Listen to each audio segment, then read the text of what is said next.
يسألك الناس عن الساعة قل إنما علمها عند الله وما يدريك لعل الساعة تكون قريبا إن الله لعن الكافرين وأعد لهم سعيرا خالدين فيها أبدا لا يجدون وليا ولا نصيرا يوم تقلب وجوههم في النار يقولون يا ليتنا أطعنا الله وأطعنا الرسولا وقالوا ربنا إنا أطعنا سادتنا وكبراءنا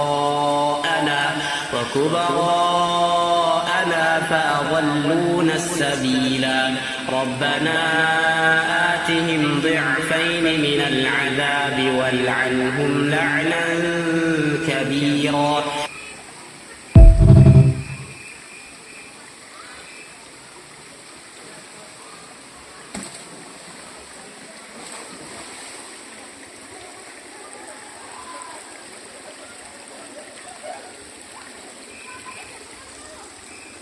Assalamualaikum warahmatullahi wabarakatuh.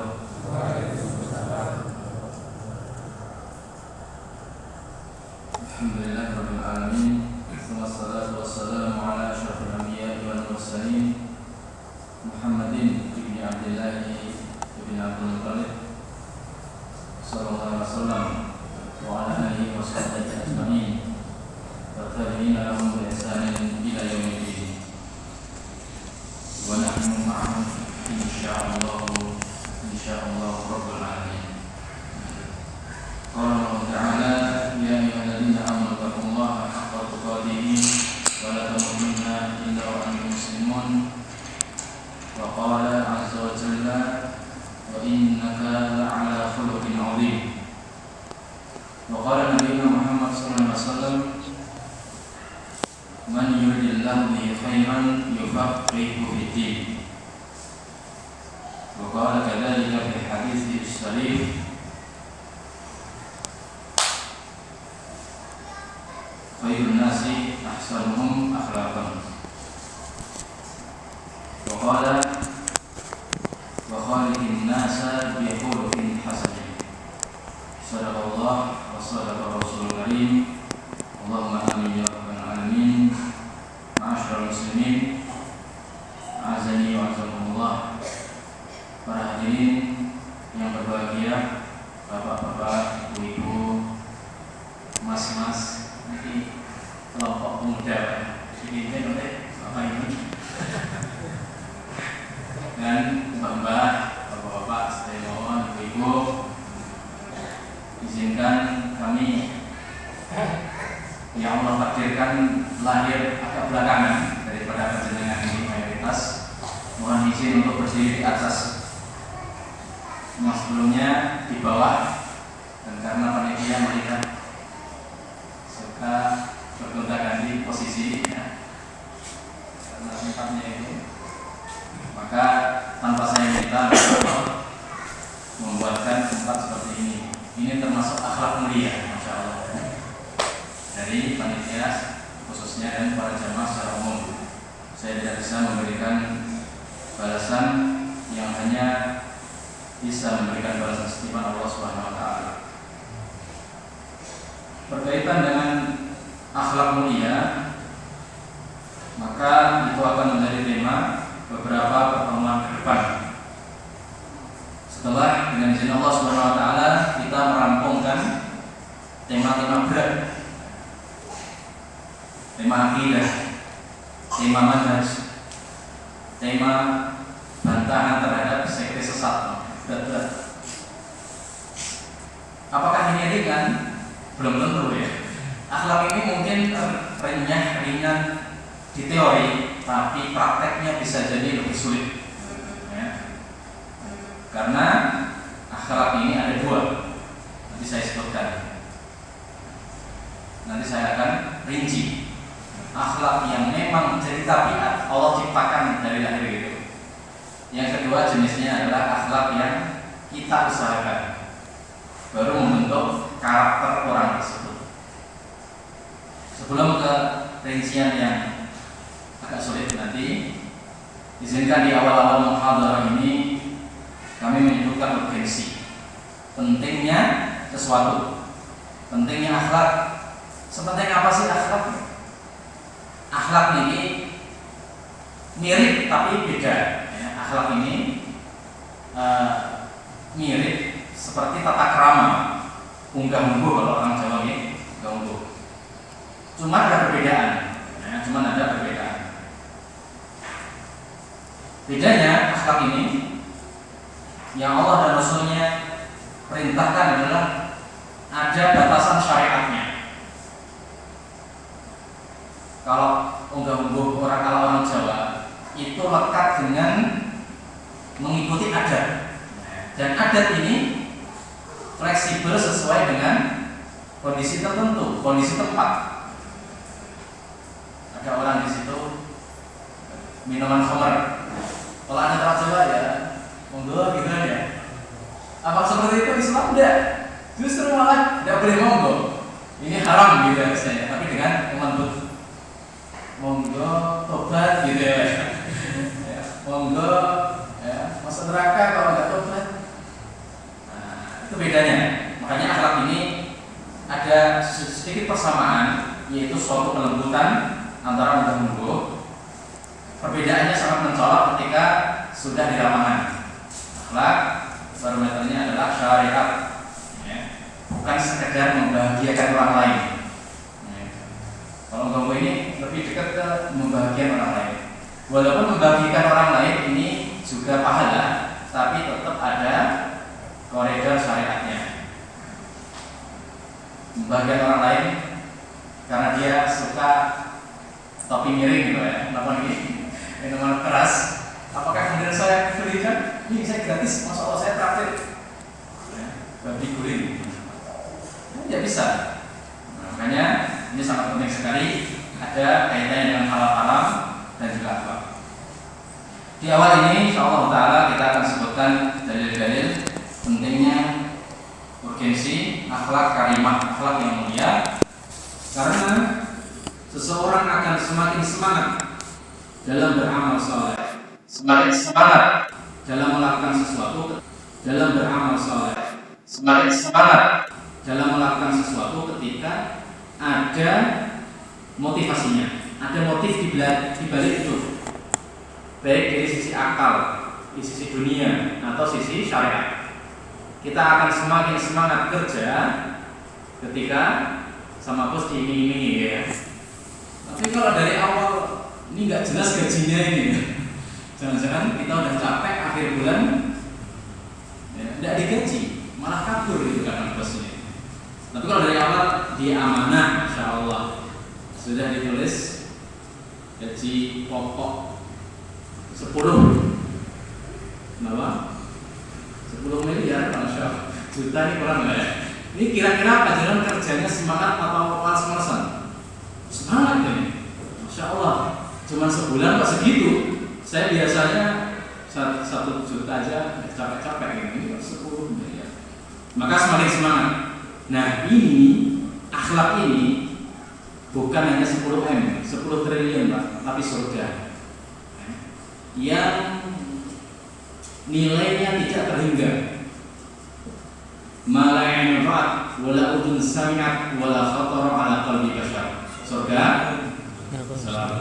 keindahannya, nilainya tidak pernah dilihat manusia. Kalau fulus sering kita lihat Pak ya, makanya kita pesan sebagai orang. Dan tidak pernah kita dengar.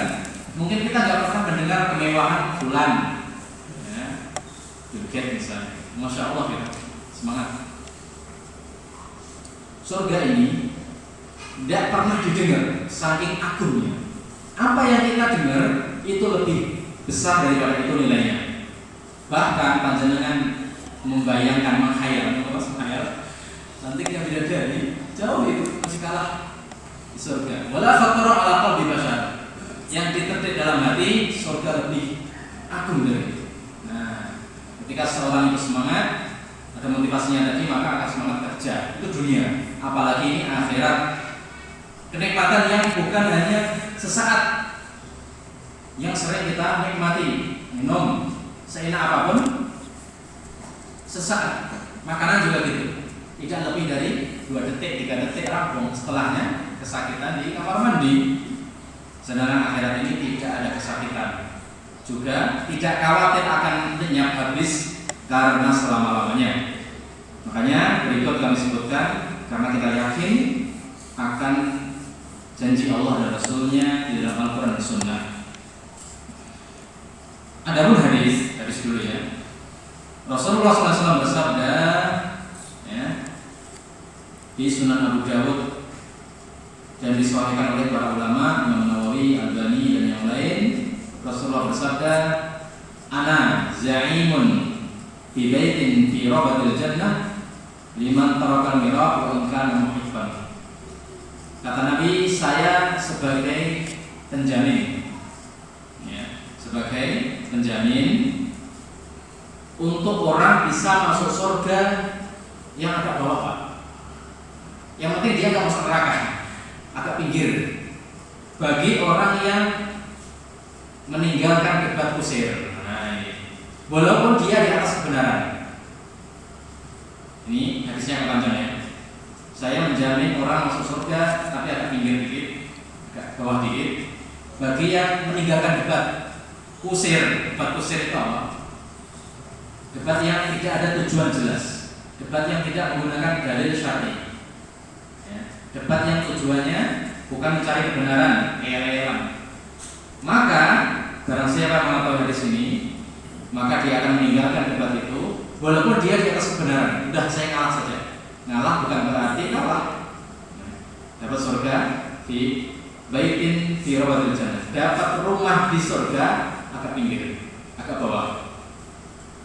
Kemudian Rasul lanjutkan hadisnya, wa baitin fi wasatil jannah liman tarakal kadhiba wa in kana mazihan. Dan Rasul menjamin akan mendapatkan rumah di tengah surga ya. Di tengah.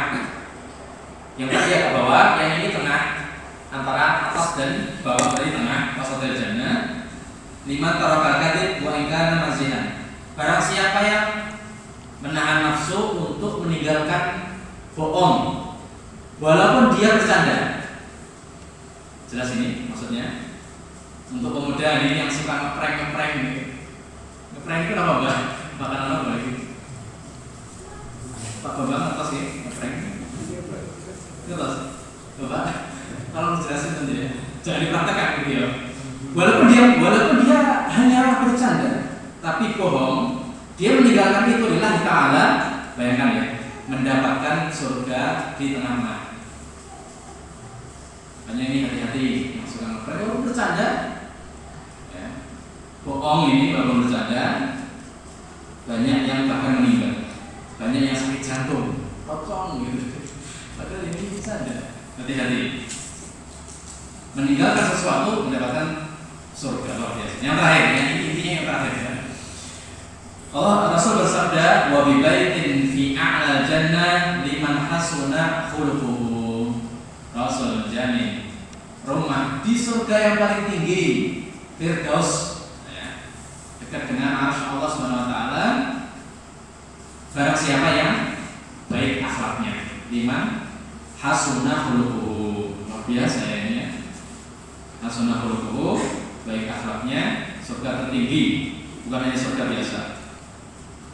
Di hadis yang lain Rasulullah SAW bersabda ya, di Sunan Tirmidzi disahihkan oleh beliau dan Syekh Arnaud. Rasul bersabda setelah ditanya para sahabat, wahai Rasulullah, aksaru ma yudkhilun nas al-jannah. Wahai Rasulullah, amalan apa yang kebanyakan orang masuk surga dengannya? Jadi bahkan di sini mayoritas orang masuk surga dengan ini pakai amalan apa ya Rasulullah? Faqala, Rasulullah bersabda, taqwallahi wa husnul khuluq. Takwa dan akhlak yang baik. Takwa dan akhlak yang baik. Sebenarnya Bapak Ibu, akhlak yang baik ini sudah masuk kontennya takwa, betul ya? Karena Allah Rasulnya memerintahkan akhlak yang baik. Sedangkan definisi takwa adalah menjalankan perintah Allah, menjauhi larangan Allah. Terus di hadis ini kenapa Nabi membedakan? Banyak orang masuk surga karena ini, yaitu takwa dan akhlak yang baik. Padahal akhlak yang baik ini kan masuk ke dalam takwa, kandungan takwa. Ini menunjukkan kaidah filsafat dzikru al-khas ba'dal 'am li aidami hadzal amr atau li ta'kid. Jadi menyebutkan kekhususan padahal umumnya takwa, akhlak yang mulia ini sudah masuk. Ini menunjukkan pentingnya akhlak di dalam elemen takwa. Pentingnya ini luar biasa ya, sampai Rasul mengkhususkan orang takwa yang akhlaknya bobrok ini hati-hati. Orang yang takwa, akhlaknya mulia, insya Allah masuk surga. Bahkan mayoritas orang masuk karena itu, yaitu akhlaknya mulia. Walaupun mungkin ilmunya ya biasa-biasa, gelar juga tidak punya. Gelarnya punya calon ahli surga ya. Jadi ini sangat penting sekali. Kemudian Rasul ditanya, ini saya lengkapi hadisnya, wa su'ila an aksari ma yudkhilu an-nasana. Ya Rasul, amalan apa yang kebanyakan manusia masuk neraka? Sebab amalan apa? Rasul menjawab, al-famu wal farju. Nama? Mulut dan kemaluan. Ngapunten ini Masya Allah ibu-ibu rame ya. Ini tolong dijaga nih mulutnya ibu-ibu karena seger dan digosok makin sip ya. Kalau kita ketemu biasanya dulu ya, atau sekarang insya Allah sudah pintar dan banyak ngaji sehingga kalau ketemu tidak suka ngerumpi atau ghibah. Nah, ini identik dengan wanita. Tapi ketika panjenengan bertakwa, berilmu, insya Allah bisa menjaga mulut dan juga kemaluan. Bukan berarti bapak tidak, ini banyak juga beberapa bapak saya dengar membicarakan orang lain, menggibah, kemudian menghina menggunakan mulut. Saya tidak menggunakan mulut, tapi lewat WA sama saja. Ya.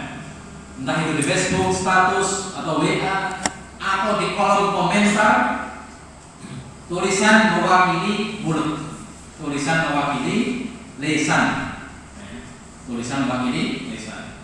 Makanya dalam fikih jual beli tulisan itu mewakili akad, mewakili akad. Akad standarnya adalah ya, mobil itu gitu kan ya, itu saya jual, saya beli, dan itu bisa diwakili dengan tulisan. Makanya sah kalau kita jual beli lewat handphone, lewat WA dan seterusnya. Dan kita salam lewat WA juga mewakili mulut. Jadi mau kita menjaga mulut atau menjaga tulisan ini sama-sama diperintahkan. Sebaliknya, barang siapa yang tidak bisa menjaga mulutnya, tulisannya, dan juga kemaluannya, yaitu zina, menggunakan dengan keadaan yang tidak halal, maka itu mayoritas orang masuk surga sebab tidak bisa menjaga itu. Ya. Makanya masuk neraka. Maaf ya. Atas yang tidur ini, alhamdulillah masih fresh. Kebanyakan masuk orang itu masuk neraka karena tidak bisa menjaga dua ini. Makanya Nabi di hadis yang lain sampai mengatakan man yatmanni baina syafataini wa baina tahyaini wa baina fakhidaini aman lahul jannah. Barang siapa yang menjamin aku untuk menjaga antara dua jenggot, maksudnya jenggot dan kumis ini ya, mulut, dan juga antara dua paha, maksudnya kemaluan, maka Rasul akan menjaminnya surga, insyaallah. Akhlak yang mulia yang paling bisa dan kita harus mengikutinya karena perintah Allah, yaitu Rasulullah SAW. Yang ayatnya sudah saya sebutkan tadi. Allah berfirman kepada Nabi, wa innaka la'ala khuluqin 'adzim. Dan engkau di atas benar-benar akhlak yang mulia, akhlak yang agung, khuluqin azim. Wa innaka la ajran ghairu mamnun. Dan engkau mempunyai pahala yang tidak terputus. Siapa? Nabi kita Muhammad SAW. Karena Rasul mengajarkan kita lanjutkan. Dan akhlak mulia merupakan perintah Nabi. Bukan hanya iming-iming, tapi Nabi memerintahkan wa khaliqin nasa bi khuluqin hasan. Dan berakhlaklah kepada manusia dengan akhlak yang baik. Nah, berarti akhlak itu ada dua, Pak. Nanti kita sebutkan di pertemuan setelahnya insyaallah taala.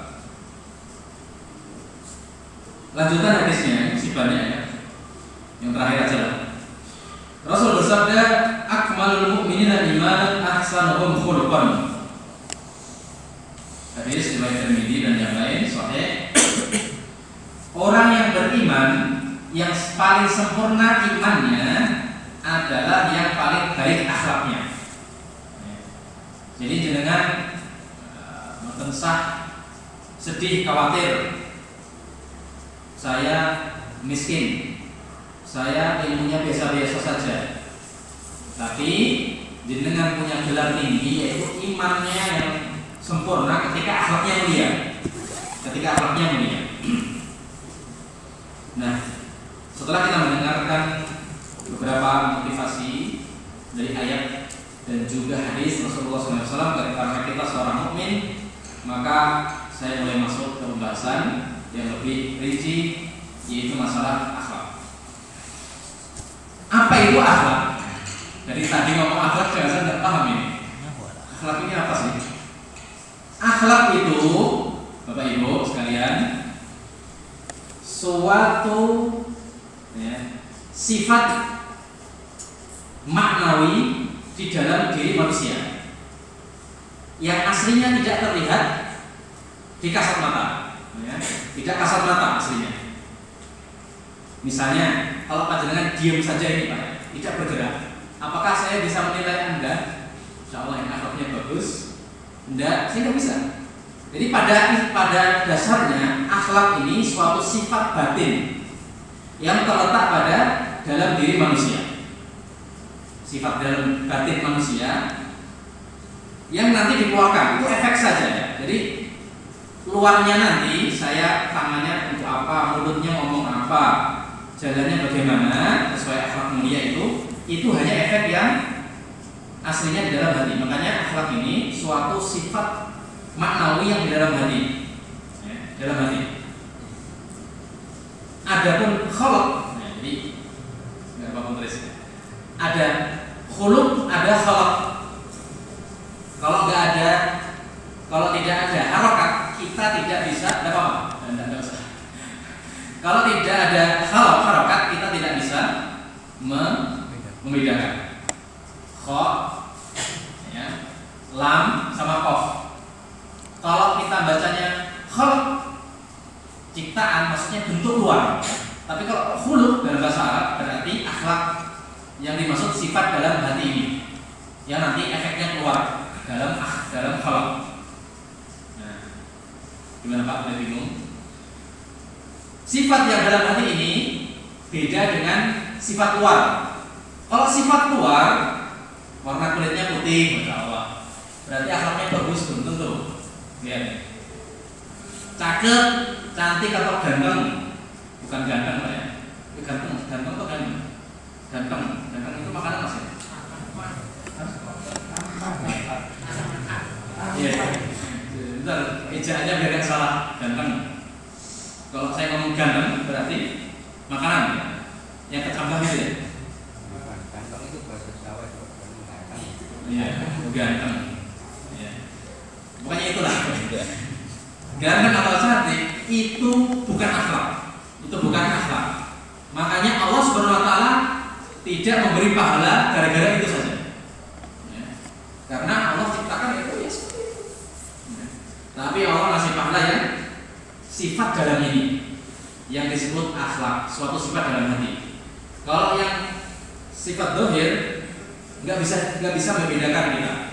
Masya Allah ini ganteng berarti akhlaknya baik, ini cantik berarti akhlaknya cantik. Tidak ada kaitannya dengan akhlak yang kita bahas. Berarti Ini menegaskan definisi sebagian ulama, akhlak ini suatu sifat yang melekat pada jiwa dalam manusia. Kemudian dikeluarkan dengan perkataan, perbuatan yang baik. Perbuatan yang baik, jelas sudah. Nah, akhlak ini definisi para salaf. Kita merujuk ke salaf dulu. Seperti Imam Al-Hasan Al-Basri, muridnya Abu Hurairah, muridnya Anas bin Malik dan yang lain. Beliau mengatakan akhlak itu adalah akhlak kaful adha wa badlun nada, ya, wa wajhul talqin, ya, wa biwajhil talqin. Jadi ada 3. Yang artinya akhlak mulia adalah kaful adha. Kaful adha yang artinya kita menahan dari diri kita akhlak yang jelek kepada manusia. Jadi orang lain tidak mendapatkan keburukan dari kita. Itu akhlak. Luar biasa ya. Orang lain selamat dari keburukan kita, baik dari lisan, tangan, atau badan yang lain. Lisan, tangan, atau bahkan mungkin niat dalam hati. Orang lain selamat dari kita, itu disebut akhlak juga. Biasa. Dan ini sulit.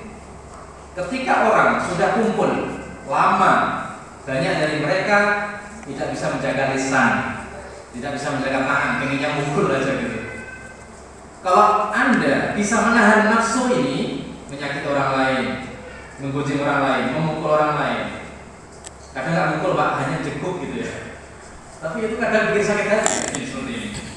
Ya, kita bisa nahan itu, kata Imam Basri, itu masuk akhlak mulia. Dalilnya apa? Banyak.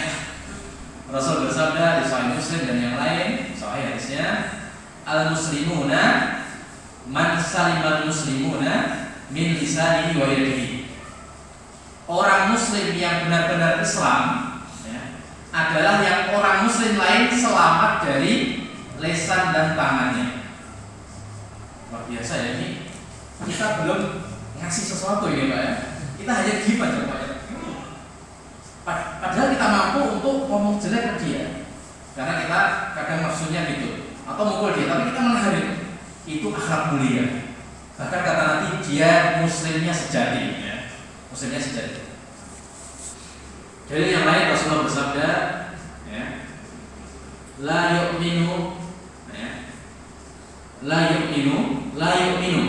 Jadi Rasul sampai bersumpah 3 kali. Wallahi la yu'minu, demi Allah, orang ini imannya agak sempurna. Wallahi la yu'minu, demi Allah orang ini imannya agak sempurna. Yang ketiga, jadi 3 kali beliau sampai bersumpah. Wallahi, demi Allah, dia imannya agak sempurna. Siapa ya Rasulullah? Alladzi la ya'manu, alladzi la ya'manu bawa'iqahu. Orang yang tidak selamat dari, ya, tetangganya yang tidak selamat dari keburukan dia. Tetangganya yang tidak selamat dari keburukan dia. Jelasnya Pak. Ini model imannya yang tidak sempurna. Sebaliknya, kalau tetangga kita selamat dari keburukan kita, berarti iman kita itu baik. Luar biasa ini. Jadi Rasulullah nyinggung masalah tetangga, bukan hanya kehidupan antara kaum muslimin, tapi tetangga juga ya. Jadi yang pertama ini ada 3 nanti. Yang pertama adalah kita mampu menyakiti orang tersebut baik dengan lisan atau perbuatan, tapi kita menahan.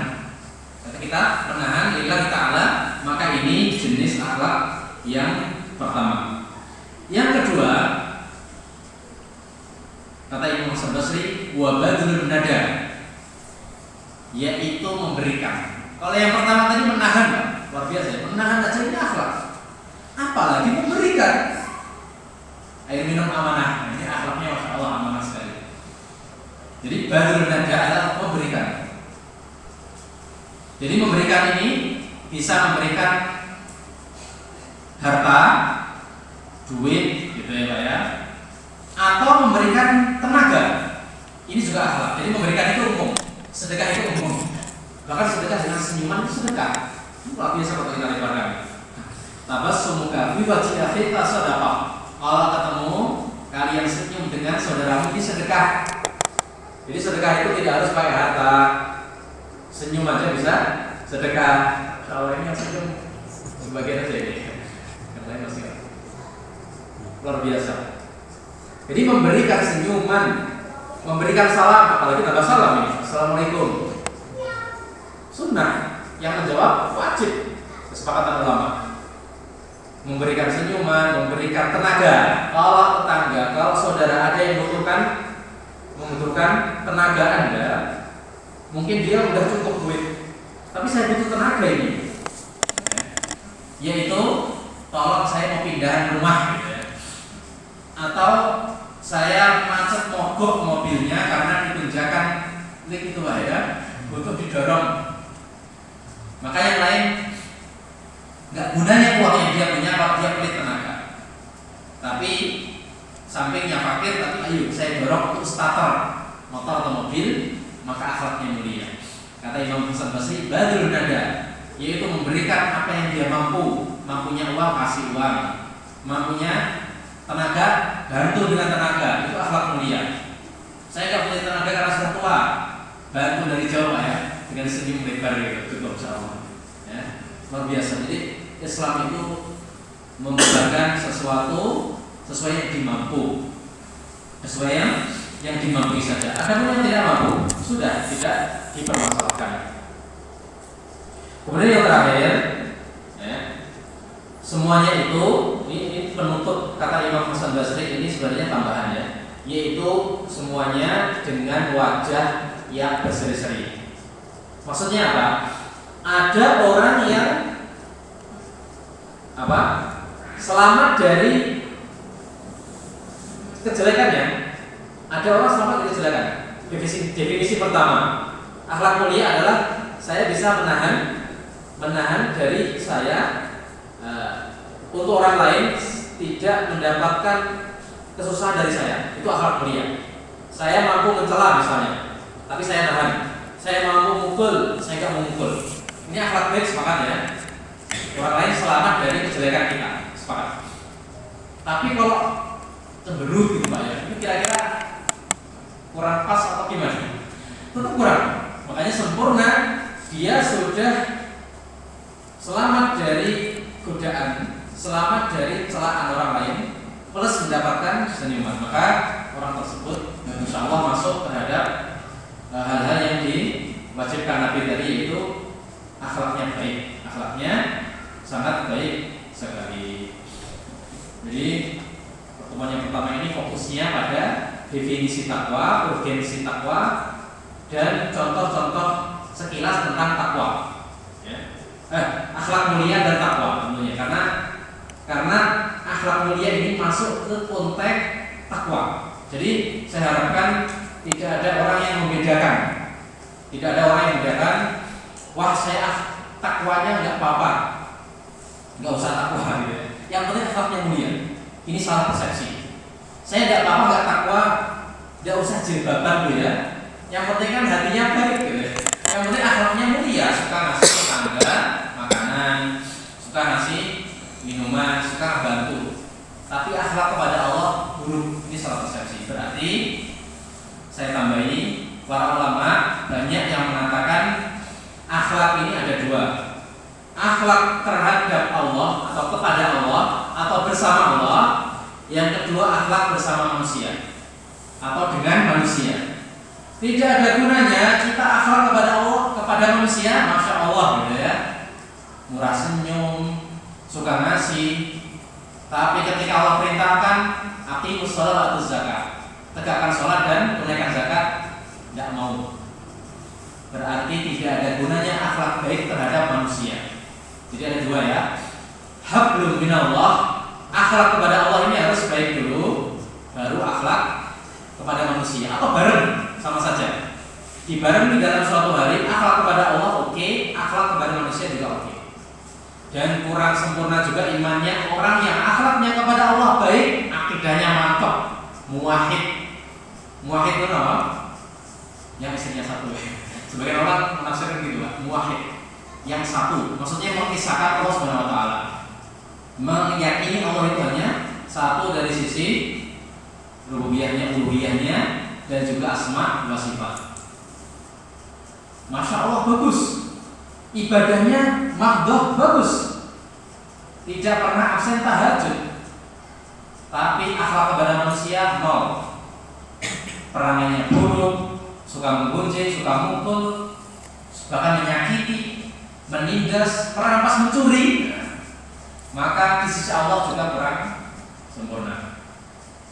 Hanya kita sebagai mukmin ada dua akhlak kepada Allah, terutama ketika sendiri, Pak ya. Ketika sendiri dan akhlak kepada orang lain. Dan akhlak kepada orang lain ini bertingkat-tingkat. Akhlak kepada orang dalam rumah itu lebih ditekankan. Jadi semuanya itu wajib.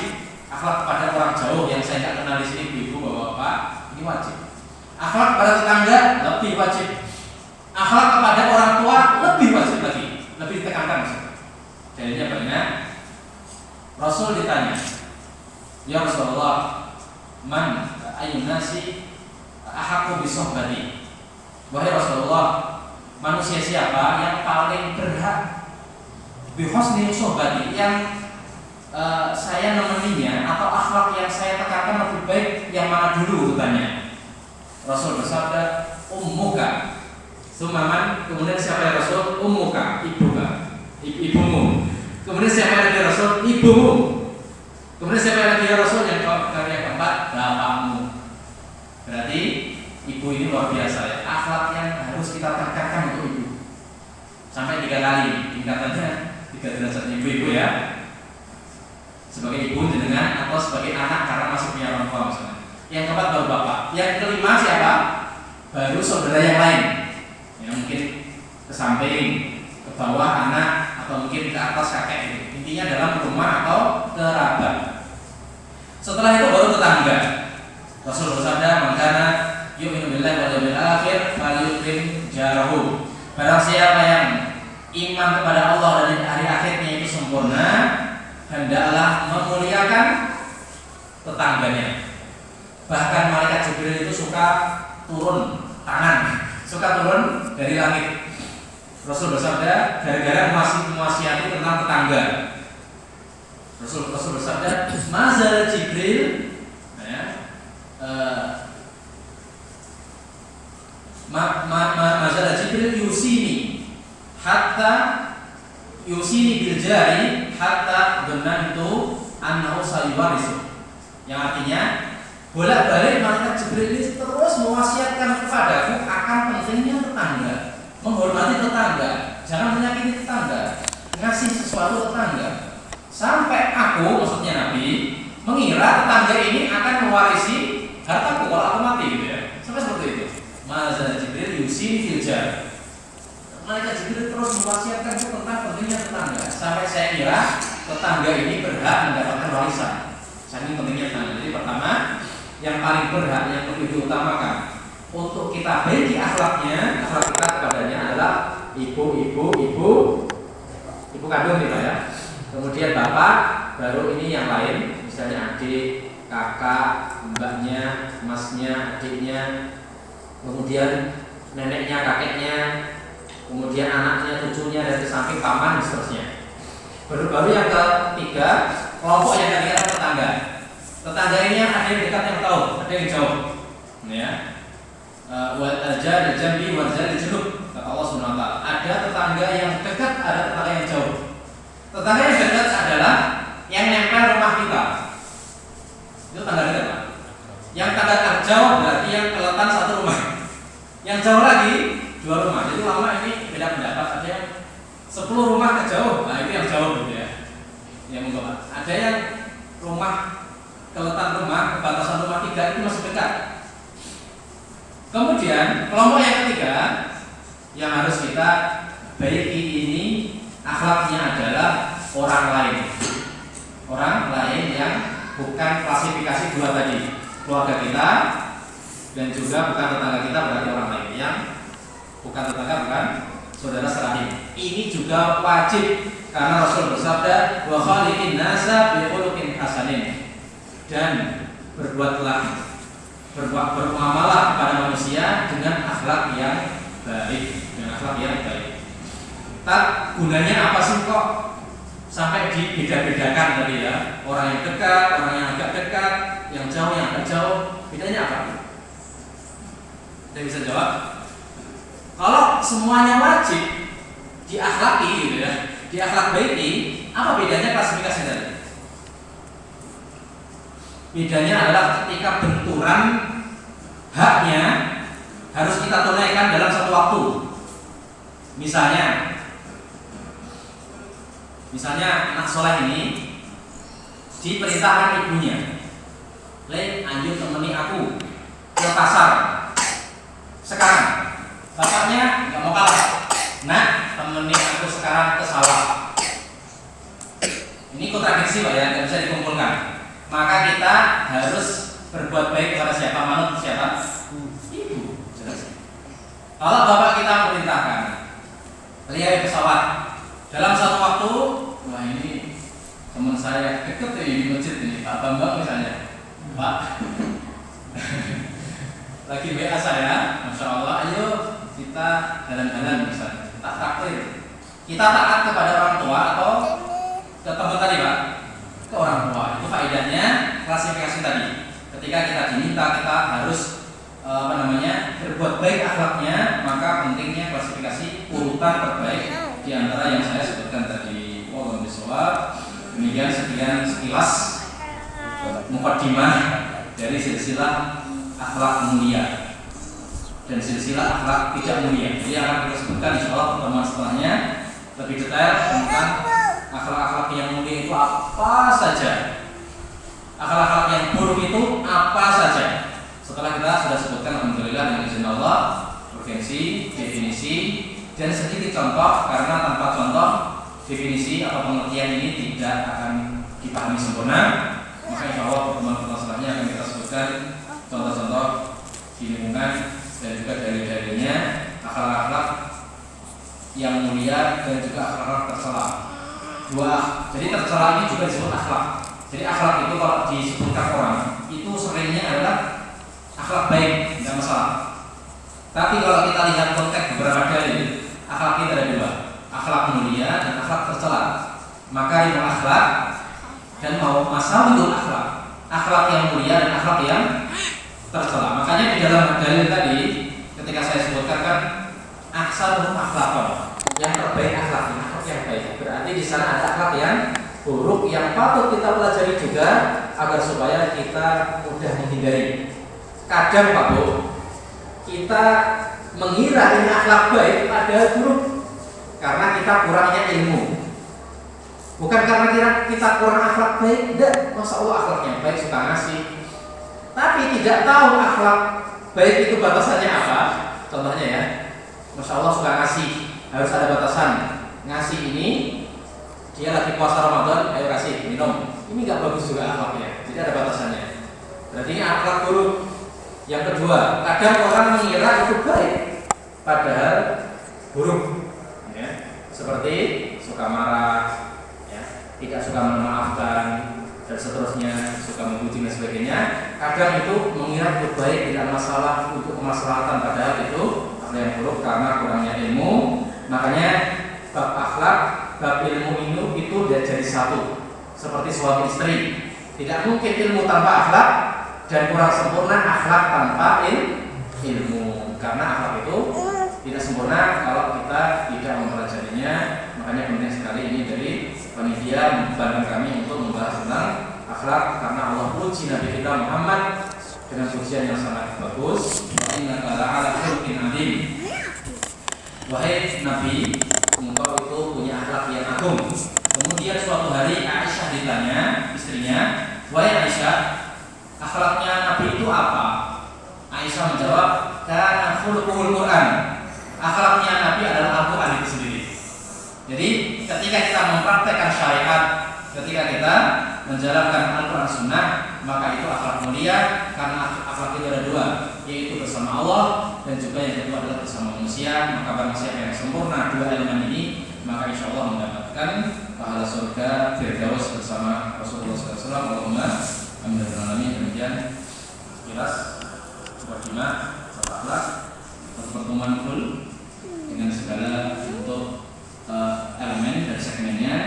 Diharapkan kita lebih mengetahui apa itu akhlak dan juga dalil-dalilnya supaya kita lebih semangat, dan insya Allah akan lebih sempurna ketika kita sebutkan di pertemuan setelahnya apa aja akhlak mulia, banyak sekali, dan apa aja akhlak tercela, banyak sekali, terutama berkaitan dengan hubungan dengan manusia.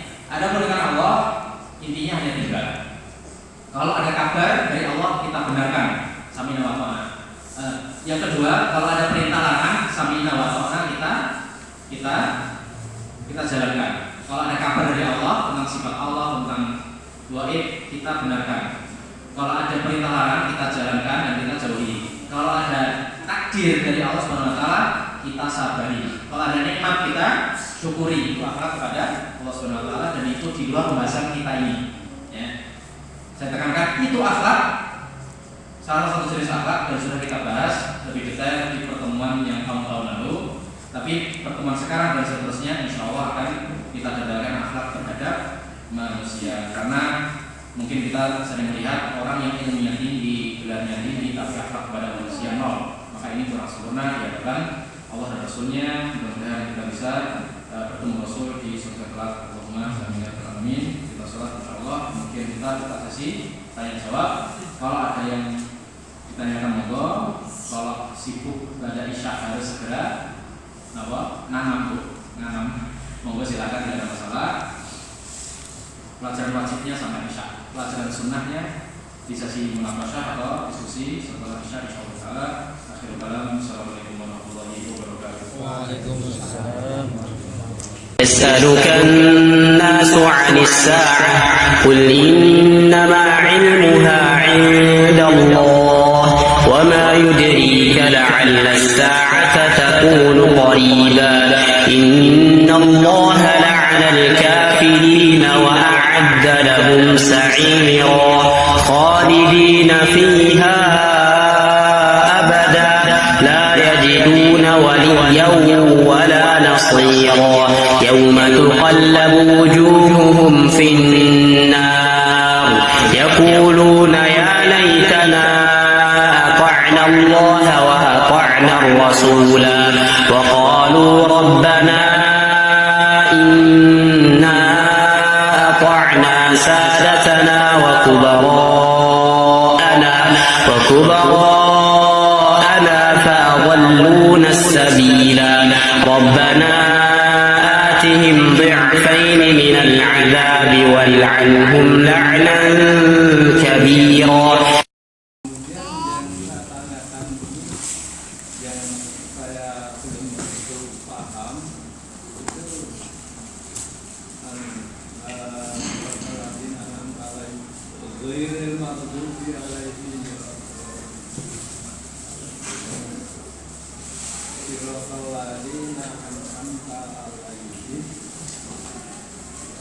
Ghairil maghdubi. Ya, ghairil maghdubi alaihim waladdallin.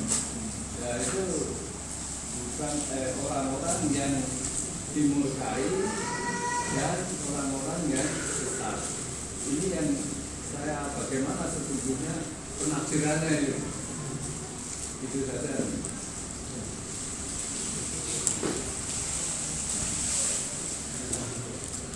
Pertanyaannya dari sepuh kita kecuali tafsir firman Allah Subhanahu wa taala panjenengan sampun hafal sedaya lancar montok, bahkan anak kecil juga lancar, tapi tidak sedikit yang masih belum paham artinya sehingga mentadaburinya kurang sempurna. Yaitu firman Allah Subhanahu wa taala siratal ladzina an'amta 'alaihim ghairil maghdubi 'alaihim waladdallin. Ayat sebelumnya Allah berfirman ihdinas siratal mustaqim. Kita diperintahkan berdoa Ya Allah, tunjukilah kami jalan yang lurus. Jalan yang lurus ini jalannya siapa? Jalannya siapa? Siratal ladzina an'amta 'alaihim.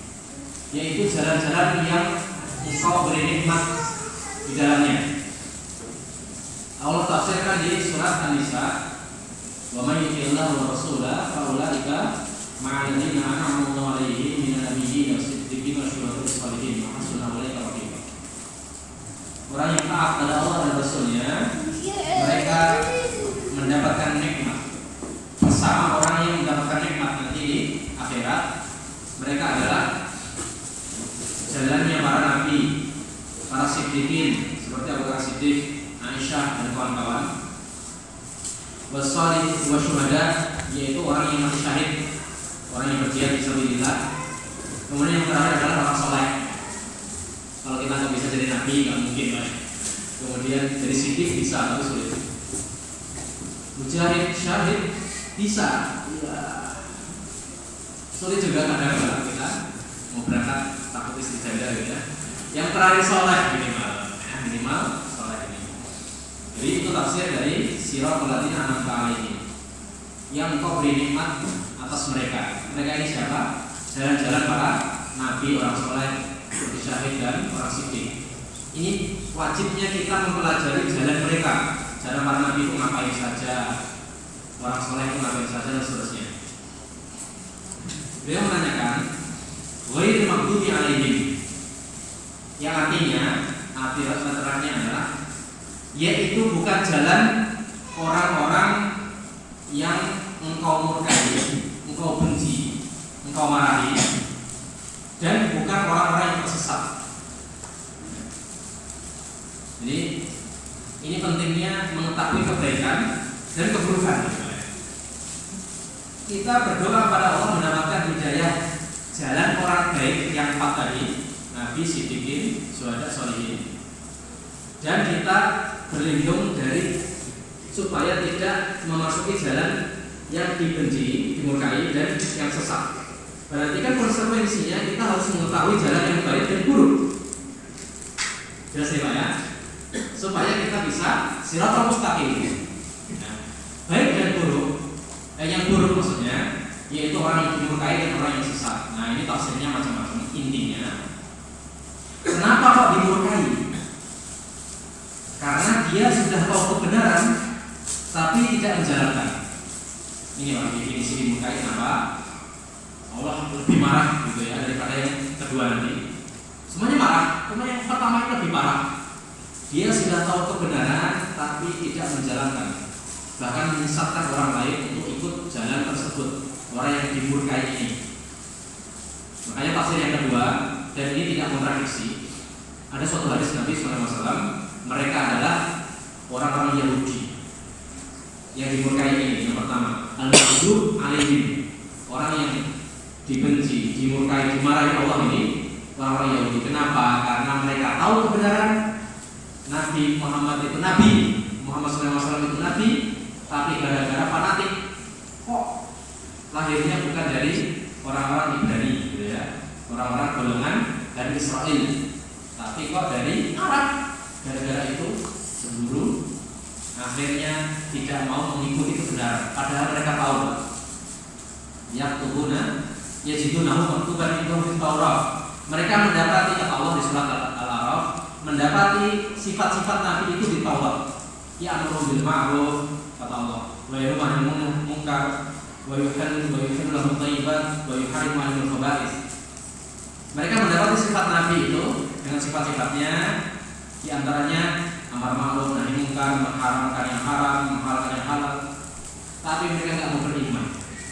Gara-gara bukan golongan kami dari nasab. Tahu Pak, tahu, tapi nggak mau mengikuti Nabi. Jadi selama ini ketika mereka memerangi Nabi, musuhi Nabi, orang-orang di zaman Nabi itu, mereka tahu kalau itu Nabi. Bahkan sebagian besar atau banyak dari orang Yahudi sekarang tahu kalau agama Islam itu benar. Banyak dari yang mukjizatnya, agama mereka batil. Tapi karena fanatik, karena harta, karena dunia, nggak mau mengikuti kebenaran. Makanya ini lebih Allah berkata. Al-maghdub 'alaihim. Suatu sifat tertentu yang melekat pada orang, akhlaknya buruk ya, yaitu tahu kebenaran tapi nggak mengikuti. Musibahnya benar, musibahnya besar. Contohnya adalah Yahudi, Bani Israel, sebagian mereka.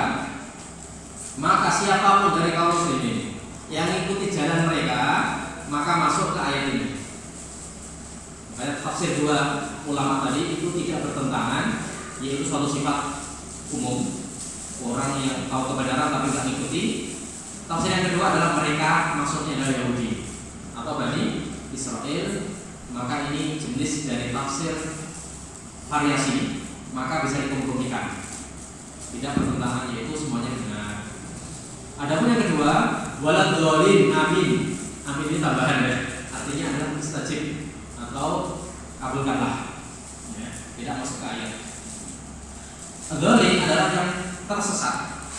Ini dibenci juga oleh Allah, tidak disukai, tapi sedikit ringan. Orang tersesat adalah mereka beramal, berakidah tanpa ilmu.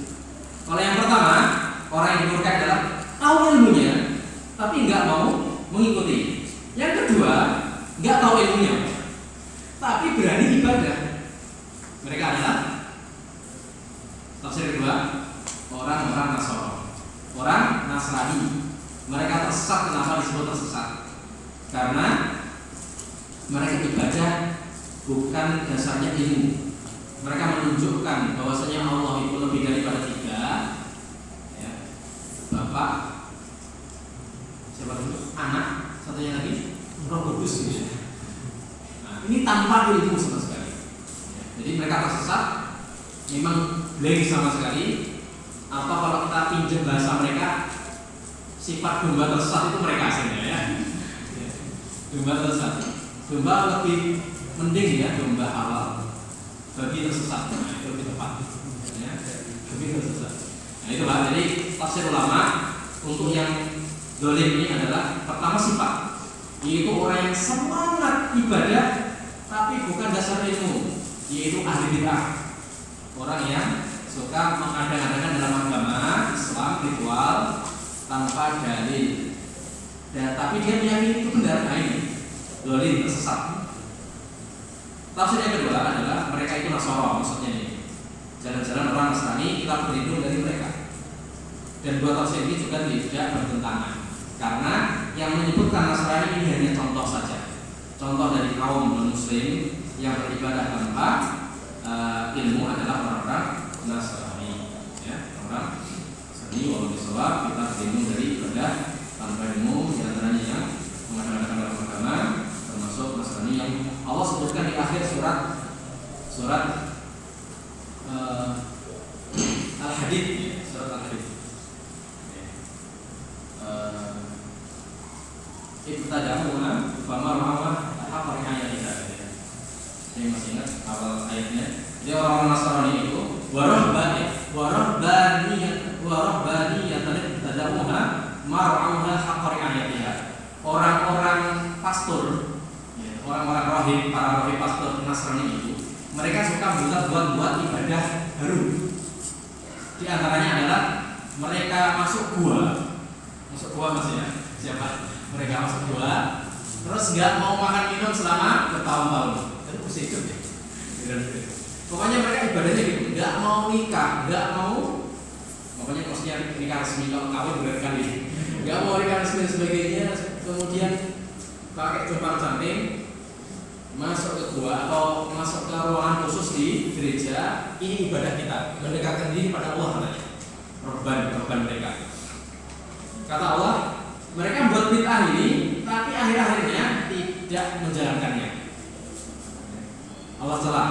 Ini orang-orang Nasrani buat tertentu, termasuk akidah tertentu dan semuanya tertentu, dan mereka meyakini beribadah tapi itu sesat atau bid'ah. Ada dua bid'ah yang keluar dari agama, yang antara Nasrani, yang kedua adalah dalam agama Islam. Itu masuk ke sifat tadi. Wa al-maghdubi alaihim waladhdallin. Amin. Jelas ya? Jadi kita berlindung dari, kita minta hidayah itu. Tunjukkan aku ya Allah jalan yang lurus. Jalan lurus itu apa? Yaitu jalannya para nabi dan kawan-kawan, dan bukannya jalan yang sesat dan dimurkai. Jadi kita tidak sah jalan lurusnya kalau mengikuti Nabi dan mengikuti selain Nabi, mengikuti Nabi dan mengikuti jalan-jalan Nasara dan Yahudi. Itu bukan jalan lurus, Pak. Jalan lurus itu satu, nggak lurus terus belok, jadinya nggak lurus ya. Jadi jalan lurus itu lurus kalau ada godaan dari Yahudi Nasrani kita nggak mau ikut. Maksudnya, wahil maghdubi alaihim waladhdallin. Jadi al-maghdub punya ilmu tapi nggak mengamalkan. Contohnya Yahudi waladhdallin, maksudnya tersesat. Contohnya adalah Nasara atau ahli bidah. Ini pertanyaan kedua ya? Atau bantahan? Itu. Ya silakan bantahan. Nasara itu justru lebih berat. Lebih beratnya pertama diakui oleh Nasara siapa? Itu sebagai anaknya, punya anak. Kemudian diakui bahwa sebagai ilah, bisa dinyatakan ilah. Itu surat apa itu saya nggak begitu apa. Itu kan sangat berat itu. Beliau mengatakan bahwasanya orang Nasrani lebih berat karena menganggap Allah itu punya anak, kemudian anaknya diibadahi, gitu Pak ya. Kalau dalilnya itu Yahudi juga sama. Allah berfirman di surat At-Taubah, wa qalat al-yahudu Uzair ibn Allah wa qalat an-nasara Isa ibn Allah. Dzalika qauluhum bi afwahihim yudhahiruna qala alladziina kafaru min qabl qatalahumullahu anna yufakun. Artinya panjang juga ya. Allah berfirman, orang-orang Yahudi itu mengatakan bahwasanya Uzair anak Allah. Bahkan mereka mengklaim di surat Al-Maidah, nahnu abna'ullahi wa ahibba'uh. Kami anak Allah dan orang kekasih Allah.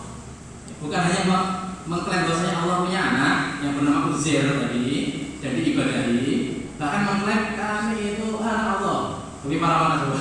Kalau yang Nasara itu mengatakan kata Allah di surat At-Taubah tadi, qalat an-nasara Isa ibnu Allah. Mereka mengatakan Isa itu anak Allah. Jadi kalau alasan lebih parahnya adalah karena mereka mengklaim Allah punya anak dan diibadahi, Yahudi juga sama. Plusnya Yahudi ini Pak, dia tahu bahwasanya Nabi itu, dia tahu bahwasanya akhir zaman akan ada Nabi yang turun, yang diutus Muhammad. Tapi mereka nggak mau meyakini gitu loh. Kalau Nasara lebih pentingnya dari sisi, memang dari awal nggak tahu.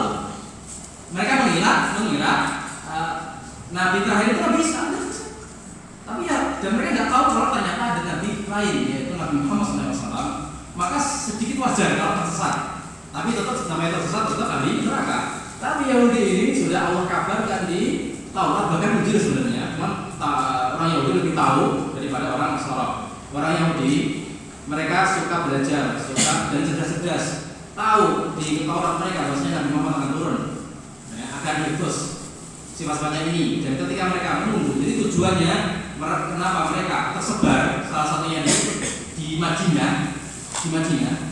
Di sana ada 3 golongan Yahudi, Bani Nadir, Bani Quraidah dan Qainuqa. Tujuannya dalam sejarah adalah menunggu Nabi. Tapi ketika diutus dan ada tandanya, di antaranya adalah di sini ada khotam. Ya, khotam itu apa? Ada stempel gitu, bukan? Ya benar stempel, tapi stempelnya daging kayak tumbuh gitu, kayak khotam, kayak cincin gitu. Mereka tahu itu, dan mereka tidak iman, makanya dimurkai.